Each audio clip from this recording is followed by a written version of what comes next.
You see the title of the video. You know what we're talking about. So let's not waste any more time.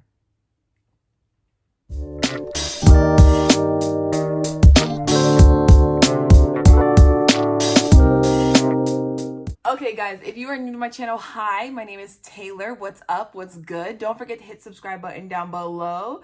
Let's just jump into it. Miss Universe is changing. I got my notes. I have damn near a full page of notes, y'all. Miss Universe is changing again. If you are not in the pageant world and you're a little confused and you're just watching this because you're subscribed to me and you watch my other content, stay tuned. This is fun. This is like, you get to see me be me. Miss Universe is changing. The Miss Universe organization is one of the biggest pageants. It's one of the oldest pageants.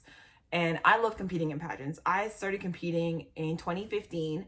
I took a 4-year hiatus, competed again in 2019, got injured just before my pageant, and then didn't compete again until 2021, 2022, and 2023 consistently. Obviously, there's no 2020 because, you know, the panorama occurred. So a lot of pageants were canceled. I love pageants. I love competing. I've competed in more lower tier pageants, and I'm making my way to the higher tier because, you know, that's what you do. Some girls go straight into the high tier. Me, I'm just like, let me develop myself in pageantry.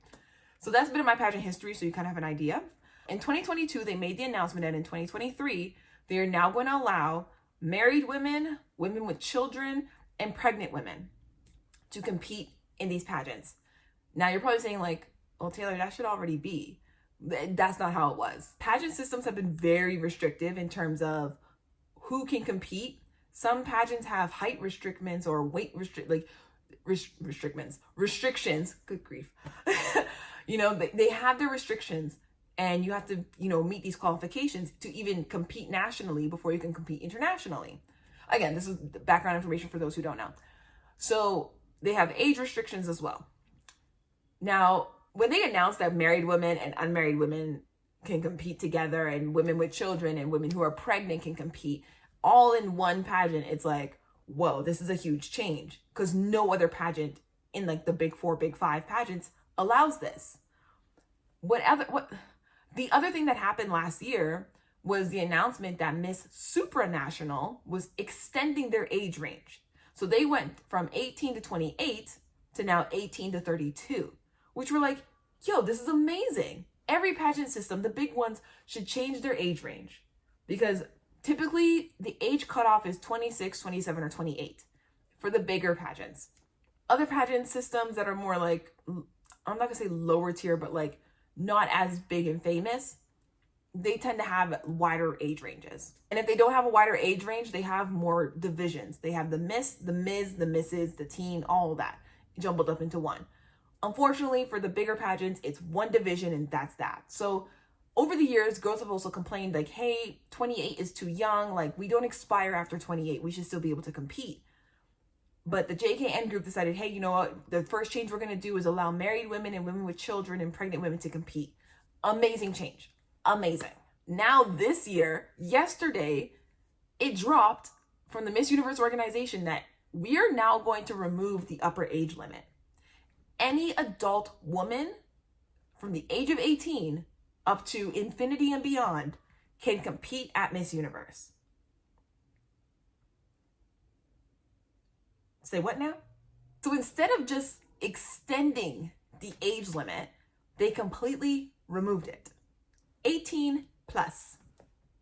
Again, what? It was like the biggest bomb to drop in pageant, like news in the pageant industry, where like, there's no age cutoff. What does this mean? Like, we know what it means, but what does it mean for the future of our industry? Like, to not have an age cap is insane. And on my list here, I have my pros and cons as to why it's a great thing and why it's a terrible thing. We'll start off with the pros list. The reason I think that this new age limit, or this no age limit, is a good thing is because women who start pageantry later in life, they no longer feel like they have to put their life on hold. Some girls got married at 18 and they're like, well, shoot, I got married, I can't compete at Miss Universe. That dream is dead. Some girls get married at 21, you know, because you find the love of your life early. Lucky you. I'm jealous. Other girls, you know, they have a kid at 18 or 21 or 24, and it's like, okay, they can't compete anymore. Now it's like, well, no, they're allowing people to compete. So it's a great thing that they removed the age limit, because, and that they also made the change towards, allowing married women to compete as well. Because it's like, okay, it's becoming more inclusive, and it's amazing. It's very inclusive for women. And it's like, oh my God, finally. The other thing is that it reduces the pressure to compete by the time you turn 28. And when I say the pressure, I mean the financial strain.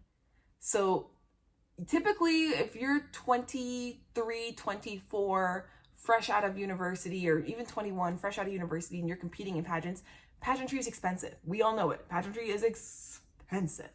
So it's a little daunting when it's like you want to compete, but you have school, or you have a master's degree, or you have to go into the workforce. You have to make your money. You have real life expenses, but you want to compete in pageantry, but your current job doesn't give you the financial means to compete in pageantry. So I know some girls who take out loans. I know some girls who slap it on a credit card instead of just saving up, because it's like, okay, in order for me to save up to this amount to compete, I need X number of months or X number of years. And by that point, you either are going to age out, or you only get the chance to compete once and you have like a one and done situation. You don't want that. So it's a tough situation to be in, but now not having an upper age limit, it reduces that stress. You can say, you know what, I need 2 years to save up for this pageant at this particular cost or this budget. Let me take my 2 years, save up my money, and then compete. So it's amazing. And again, if you started later on in life, you have more years to compete in pageantry, which again is amazing. But let's get into the cons list. I think it's going to be unfair for younger competitors to compete against older women. And here's why. At 18 years old, you are fresh out of high school. You are fresh into adulthood. You are a baby. You are a newborn in adulthood. You're going to compete against women who have life experience, which makes them the better candidate for the role and the job of Miss Universe. You're competing against women who have experience, veterans, which again, an 18-year-old could definitely compete against a 40-year-old and win. But in terms of the maturity level and the emotional stability and emotional intelligence, all of that, the older contestants have that advantage, because you need that in order to be a good title holder. You need to make sure you can conduct yourself well. You need to make sure you are intelligent and you're not having emotional spats here and there, which when you're 18, 19 years old, you're more likely to have, the, oh my God, freakouts, versus when you're like 29, you're just like, that sucked. All right, move on. Because you have life experience. You realize the little things don't really matter. You pick and choose your battles. When you're 18, everything is war. Everything is a battle. So I think it's unfair to younger competitors. So that kind of sucks for them. Because, I'm an older competitor, but still, that sucks for them.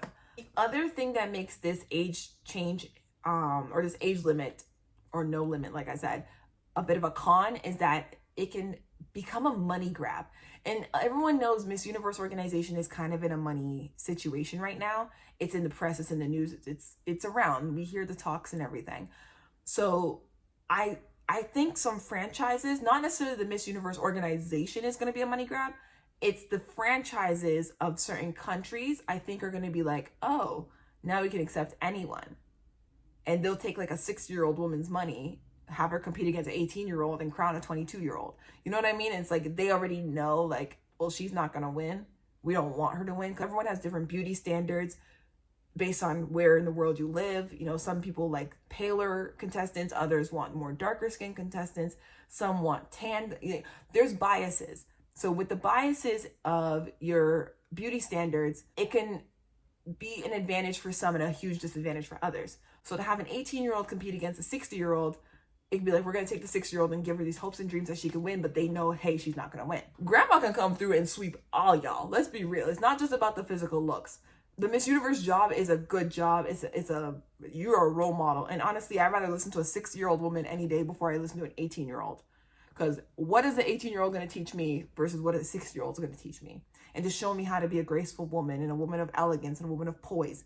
You know what I mean? So the rigging could happen. The money grab in franchises, it could happen because now anyone can compete. So they're going to accept a bunch of applications. They're going to take in whoever from wherever at whatever age. not a good thing. On top of that, it's a con now because it's going to become extremely competitive. Women who didn't qualify age-wise for the Miss Universe pageant, now that they can come in, it's going to be like, okay, now you have a wider age range. So what's the application process going to be? Because that's going to change in some countries. Other countries, it might not change at all. And they're just going to be like, hey, we're going to continue with our pageant. But now it's like, how many contestants are you taking in for national pageants? I know some countries do castings versus an actual national pageant. But when you have a national pageant, now how are you determining who can get to that national pageant? So now it's causing additional stress on the franchise owners because it's like, okay, now there's no age cap. So now instead of getting, let's say, 80 applications in a year, or let's say 50 applications, now I'm getting 250. Now it's like, okay, well, how do I say yes and no to other, it's going to cause a bit of issues in terms of figuring out who can even attend nationals to get to internationals. So that's why not having an age limit can be a con in some countries and for some franchises. Now, what I think they should have done is I think they should have just increased the age cap first before removing it completely. The other suggestion would be to open up different categories or different divisions in the Miss Universe organization. Have 2 or 3 crowned winners instead of just 1. Now, in my notes here, I have potential options. So you have Miss Universe, add in a Ms. Universe, so MS, and then add in a Ms. Universe Elite. If you only want to have 2 crowned winners, then I actually have a suggestion in the age starting point. Change the age range from 18 and start it at 21. Because at 18 years old, fresh out of high school, going into college, university, or workplace, whatever path you decide to go on, switch it to 21 because at that point you are more of an adult and you do have more life experience in the adult world. You're no longer a newborn. You're more like 6 months old. Miss Universe, go 21 to 35 and then start Ms. Universe Elite to be at 36 onward if you really don't want to have an age cap. Those are my 2 suggestions. If you have other suggestions, like in terms of age range and divisions, comment them down below. I actually want to hear people's ideas about how to adjust the Miss Universe organization to help it move forward. Because let's be real, we have a lot of input. The fans, we influence how this pageant is run. They do listen to our concerns and our questions. They might not implement it right away, or they might do something like this where they can completely remove the age limit. But let's be real, they do watch our comments, they read them, like someone is watching this and they might bring it up in a meeting. So definitely comment down below. This change is, it's something, y'all. I don't think they should have completely removed the age range. I think they should have just increased it first before they got rid of it. That's my personal takeaway. I'm very happy that they removed the age range because now I don't have the stress of like, next year is the only year I can compete for Miss Universe Canada, because I turned 27 this year. So technically next year, 2024, when I turn 28, it's like, I'm at the cutoff. Like I'm literally at the cutoff and I'm just getting good at pageantry. So it's like, okay, I'm happy they removed it so I don't have the stress of like, I have to compete next year because it's my only chance. Now I can actually slowly grow into the pageant queen I want to be and I can see myself being and being that role model I want to be. So that's that. That's my 2 cents. This video is probably a little longer than I expected, but it's a lot. It's a lot going on. It's fresh information, fresh news. Everyone's still trying to navigate it and figure it out. But yeah, that's all I have for you guys today. Again, don't forget to hit the subscribe button down below. I do post 3 times a week on my channel here. Not really on specific days, but I am trying to get into a routine when I do start posting on specific days. Don't forget to check out everything in the description box down below. All my affiliate links if you're interested in shopping and helping your girl make a little small percentage on your purchases. I will love you forever. I'll see you guys in my next video. Peace out.